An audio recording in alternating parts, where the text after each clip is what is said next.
آیت الکرسی دراصل اللہ سبحانہ و تعالیٰ کا تعارف ہے کہ کون ہے اللہ، کون ہے خالق، کون ہے رب، کون ہے مالک، کون ہے عبادت کے لائق، اور وہ ایک ہے، اکیلا، اللہ لا الہ الا ہو.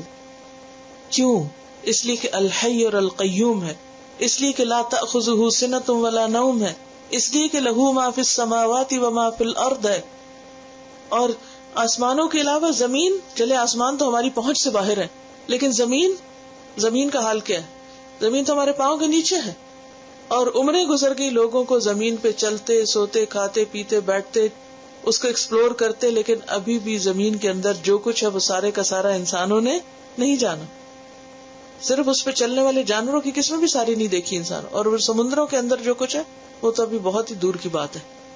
ہر کچھ دن کے بعد ایک نیا کلپ آ جاتا ہے کہ یہ نئی ڈسکوری ہوئی ہے اور یہ نئی مخلوق ہے، یہ فلاں جگہ پر سمندر میں یہ جانور پائے جاتے ہیں. ہم نہیں جانتے کہ کیا کچھ ہے، لیکن یہ سب اسی کی ملکیت ہے. کسی خاص ٹیریٹری میں کسی خاص حکومت کے تحت اس کا انتظام نہیں آتا، وہ نہیں ان کو کھلاتے، وہ ان کا بندوبست نہیں کرتے. ان سب کو پیدا کرنے والا، ان کو پالنے والا، ان کو کھلانے والا، ان کا نظام سنبھالنے والا وہ وہی ہے، اور اسی کی ہم سب عبادت کرتے ہیں، اور سب کو اسی کی عبادت کرنی چاہیے، اور اس کی عبادت میں کوئی اور شریک نہیں ہو سکتا، کیونکہ کوئی اور ایسی صفات رکھتا ہی نہیں. من ذا الذی یشفع عندہ الا باذنہ، کون ہے پھر جو سفارش کرے اس کے پاس مگر اسی کے اذن کے ساتھ، اسی کی اجازت سے. یعنی وہ رب ایسا ہے کہ جو صرف اس دنیا کا نہیں، آخرت کا بھی مالک ہے. لہذا آخرت میں جب انسانوں کا انجام سامنے آئے گا، ان کے درمیان فیصلہ کرے گا مالک یوم الدین، تو اس وقت کوئی آگے بڑھ کر اللہ کے فیصلے کو بدل نہ سکے گا، کوئی سفارش نہ کر سکے گا مگر وہی جس کو اللہ اجازت دے. تو سفارش ہے تو صحیح، شفاعت برحق ہے، لیکن کافر کے حق میں شفاعت نہ ہوگی. مومن کے حق میں شفاعت ہو سکتی ہے، کبیرہ گناہ ہے اور غلط کام کیے ہیں، ان کے لیے شفاعت ہوگی، لیکن کس کے بعد ہوگی؟ اللہ کے اذن کے بعد. تو اس سے کیا پتہ چلتا ہے کہ الملک یومئذ للہ، بادشاہت اور حکومت اور فیصلے کا اختیار سارے کا سارا اللہ کے پاس ہے، وہی اصل مالک ہے. کیوں؟ اس لیے کہ وہی عبادت کے لائق ہے، اور اس لیے کہ وہ عبادت کے لائق ہے. یعلم ما بین ایدیہم وما خلفہم، وہ جانتا ہے جو ان کے آگے ہے. کن کے؟ لوگوں کے. اور آگے سے مراد کیا ہے؟ Present and future. وما خلفہم، اور جو ان کے پیچھے ہے، کیا؟ پاسٹ. اور فزیکلی بھی آپ دیکھیں، جو ہمارے سامنے ہے اس کو ہم ایک لمٹ تک دیکھ سکتے ہیں. مثلا اس وقت میرے سامنے آپ لوگ بیٹھے ہوئے، پھر دیوار آ جاتی ہے آگے، دیوار کے پار کیا مجھے نہیں معلوم، لیکن اللہ کے لیے ایسی کوئی مشکل نہیں. اس کو پتا ہے کہ میرے سامنے کیا کیا ہے اور دیوار کے پیچھے بھی کیا ہے.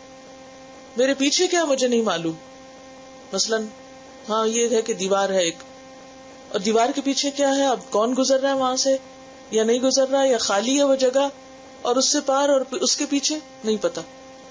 لیکن اللہ کو سب معلوم ہے. اور نہ صرف یہ کہ جگہ، بلکہ ٹائم کے اعتبار سے بھی، ظرف مکان اور زمان دونوں کے اعتبار سے. مکان کے اعتبار سے بھی سب اللہ کو پتا ہے ہمارے سامنے کیا اور پیچھے کیا، اور زمانے کے اعتبار سے بھی اللہ ہی کو بس پتا ہے کہ ہمارے فیوچر میں کیا لکھا ہے اس نے ہمارے لیے، اور ہمارے ماضی میں کیا گزرا، کل کیا کیا تھا، پرسوں کیا کیا تھا، ایک ہفتہ پہلے، ایک سال پہلے، آج کے دن کیا کیا تھا، ہمیں نہیں یاد، ہمیں نہیں معلوم. ہم اپنا کیا ہوا، کہا ہوا، لکھا ہوا خود بھول جاتے ہیں، وہ نہیں بھولتا. لہذا جس کا علم اتنا زیادہ ہو وہی عبادت کے لائق ہو سکتا ہے. کوئی اور اللہ کے اس علم میں شریک نہیں. کوئی دوسرا انسان، کوئی دوسرا جن اور ملائکہ میں سے کوئی بھی یہ صلاحیت نہیں رکھتا. ولا یحیطون بشیء من علمہ الا بما شاء، اور نہ اس کے علم میں سے وہ کسی چیز کا احاطہ کر سکتے مگر جتنا وہ خود چاہے. یعنی اس کا علم ہر چیز پر چھایا ہوا ہے، ہر چیز جانتا ہے وہ، اور کوئی اور اس کے علم کو نہیں جانتا. کوئی اور اس کے علم میں سے کچھ نہیں لے سکتا مگر جتنا اللہ خود دینا چاہے.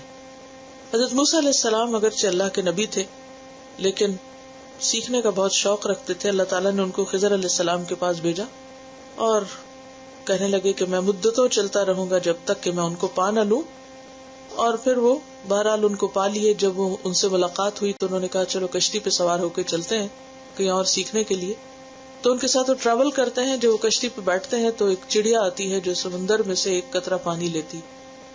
تو خضر علیہ السلام کہتے کہ دیکھو میرا اور تمہارا علم اللہ کے علم کے مقابلے میں اتنا بھی نہیں جتنا سمندر کے مقابلے میں اس چڑیا کی چونچ میں قطرہ ہے. تو بات یہ کہ اللہ کے علم کا تو کوئی احاطہ کر ہی نہیں سکتا.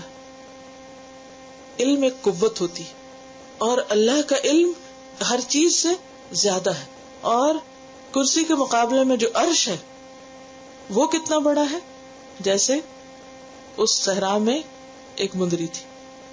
یعنی اب آپ اس نسبت کو یوں قائم کر سکتے ہیں کہ ساتوں آسمان اور زمین کرسی کے مقابلے میں کتنے، جیسے صحرا میں پڑی ہوئی ایک رنگ. اور کرسی عرش کے مقابلے میں کتنی ہے، جیسے صحرا میں پڑی ہوئی رنگ. تو پھر آپ سوچ سکتے ہیں کہ اللہ کا عرش کتنا بڑا ہے. ہمیں اس کی کیفیت نہیں معلوم، لیکن یہ صرف ایک مثال سے سمجھائی گئی بات کہ اس کی عظمت اور اس کی وسعت کا تم اندازہ کر ہی نہیں سکتے کہ وہ کتنا بڑا ہے. ولا یؤودہ حفظہما، اور نہیں اس کو تھکاتی ان دونوں کی حفاظت. کس کی؟ آسمان و زمین کی. وہو العلی العظیم. بس اس کو پہچاننے کے لیے دو لفظ یاد رکھو کہ وہ کیا ہے. العلی العظیم، بہت بلند، بہت ہی عظمت والا ہے. بس اس کے لیے بڑائی ہی بڑائی ہے. اس کا تصور آتے ہوئے کیا ذہن میں آئے کہ وہ بہت ہی بڑا ہے، ہر چیز سے بڑا ہے. اور اسی کا اظہار ہم کرتے ہیں کب؟ ہر نماز کے اندر اٹھتے بیٹھتے اللہ اکبر اللہ اکبر اللہ اکبر. تو یہ ہے دراصل وہ بڑی آیت جو اللہ کا تعارف کراتی ہے اور اللہ کے ہی معبود ہونے پر دلائل دیتی. یعنی اس ایک آیت کے اندر بہت ساری چیزیں بیان ہوئی، اور سب سے بڑی چیز کیا کہ اللہ بہت بڑا ہے، اسے بڑا سمجھو اور وہی عبادت کے لائق ہے. کسی اور کو اس کے ساتھ شریک مت ٹھہراؤ.